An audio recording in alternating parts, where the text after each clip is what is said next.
یہ میرے پاس ایک کتاب ہے، مثال لو، انیٹمی کی ہے، بائیو کیمسٹری کی کتاب ہے، یہ میڈیکل سائنس کا ایک سبجیکٹ ہے، میں اس میں چینجنگ کر دیتا ہوں، تبدیلی کر دیتا ہوں، کون بتائے گا آپ میں سے کہ اس میں جو تبدیلی صوبان نے کی ہے وہ ٹھیک ہے یا غلط ہے؟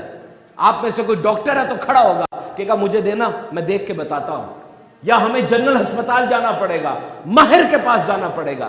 میں مکس اینڈ مکس کی کاؤنٹنگ پکڑتا ہوں، میں فرینک ووڈ کی کاؤنٹنگ پکڑتا ہوں، کچھ اس میں غلطی کر دیتا ہوں اپنی طرف سے، کون دیکھے گا؟ آپ نہیں دیکھ سکتے، جا کے کسی کاؤنٹنٹ کو پکڑنا پڑے گا، بڑے ماہر کو پکڑنا پڑے گا، 10 دن لگ جائیں گے۔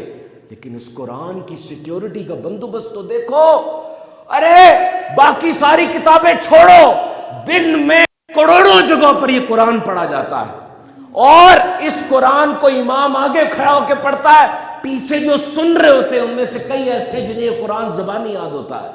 اتنی دفعہ پڑھا جانے والا قرآن رمضان کے مہینے میں باقاعدہ تحریک کے ساتھ اس کو پڑھا جاتا ہے، اور اگر کوئی شرارت کرے گا، اگر کوئی قرآن کے لفظوں میں تبدیلی کی شرارت کرے گا تو ہمیں مفتی اعظم پاکستان کے پاس جانے کی ضرورت نہیں ہے، ہمیں کسی بہت بڑے عالم دین کے پاس جانے کی ضرورت نہیں ہے۔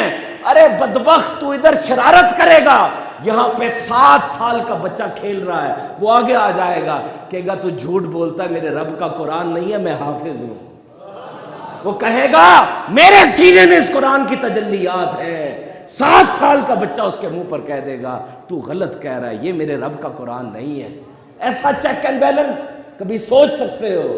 اور یہ قرآن ہم نے نازل کیا، ہم ہی اس کی حفاظت فرمانے والے ہیں۔